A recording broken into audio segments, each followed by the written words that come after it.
Did you know that in 1970, before Roe v. Wade, 5 Christians were arrested for protesting abortion? It happened right here on George Washington University campus. Now, this wasn't the first sit-in against abortion. That happened in February 1969 in Dallas, Texas, when a group of boys called the Sons of Thunder got together and went to a Planned Parenthood office that wasn't doing abortions but was arranging travel for them. This also wasn't the first abortion clinic rescue because it didn't technically happen at an abortion clinic. The first abortion rescue happened in August 1975 by the Sigma 6 in Rockville, Maryland. Now, the 1970s action was the first time a health clinic was occupied against abortion.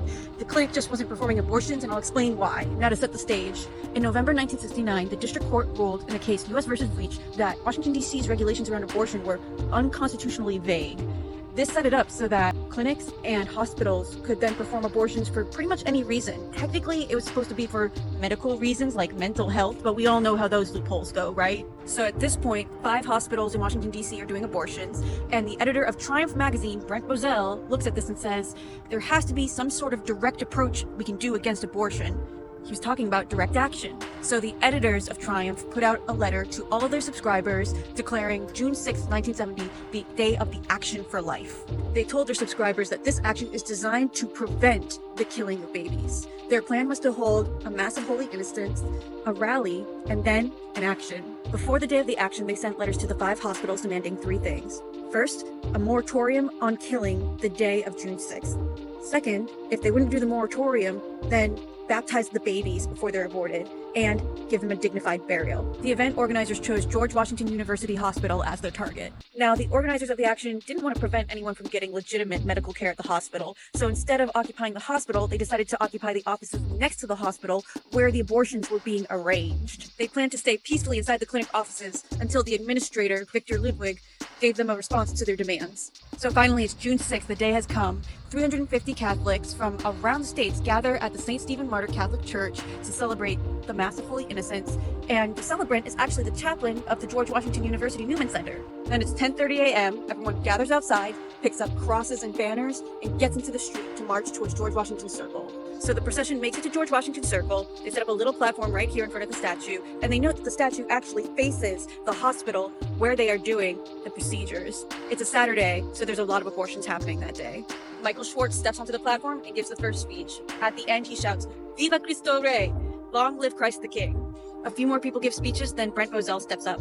He says, "We hope in the next few hours to save a few children." Then he points at the hospital and says, "We leave now to rescue the king." So it's around 11:15 a.m. Brent Bozell steps down from the platform and starts marching towards the front doors of the offices of the hospital. About 300 protesters follow, and for a lot of these Catholics, this is their first protest of this kind ever. The protesters make it to the front door of the office building. A police officer yells after them, "Where are you going?"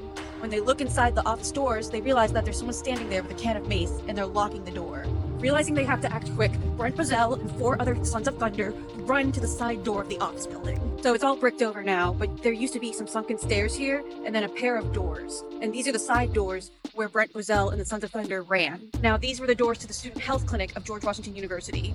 Bradley Evans ran down to them, and before they could lock the doors, he shoves his processional cross into them so that they can't shut them. Charles Procida, Joseph Baker, Robert Harrington, and Christopher Bozell enter the doors. Behind the doors is a vestibule with a second pair of glass doors. A guard chases the men into the vestibule and then comes up to Chris Bozell and yells, "You're crazy," and tries to mace him. Then Officer D.H. Bailey runs into the vestibule and he takes his billy club and he starts beating Joseph Baker on the arms and the head. The men back into the glass doors behind them. They get pressed against the glass doors so hard that the pressure causes the doors to shatter. Brent Bozell then steps through the shattered door into the office waiting room and says, "We are here to speak to the hospital administrator about a moratorium on abortion." Then he notices that Officer Bailey is still beating up Baker with that billy club and he tells him to stop. Officer Bailey then turns to Brent and starts beating him over the head with the club, opening up a wound above his left eye. Then a guard from the hospital steps into the lobby and announces that the hospital administrator has agreed to be interviewed by 3 people about the abortion moratorium. But the police yell, "We're running things here, and no one is going to talk to anyone." Brent Bozell tries to follow the guard back into the offices,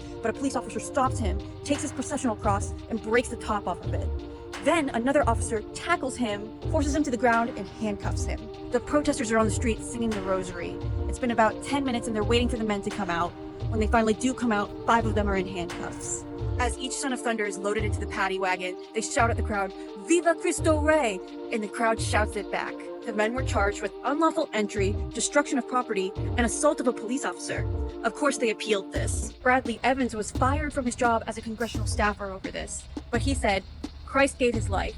I had only my job, and I gave it in the hope that a few babies can be rescued from the American knife." Back in 1970, the group practice clinic performed abortions at George Washington University Hospital. They then became the New Summit Clinic, and that clinic moved to 2112 F Street. You know who's at 2112 F Street now? Washington Surgery Clinic. That's right. The facility targeted by the first clinic occupation against abortion then became the location where the notorious later abortion clinic, Washington Surgery Clinic, still stands to this day on George Washington University campus.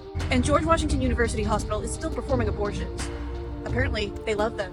So it's been 55 years since the Action for Life, which technically was the first march against abortion in Washington, D.C. And things haven't changed a lot, but they've changed enough. We can end this fight. I hope you've enjoyed this tidbit of abortion rescue history. Follow me for more.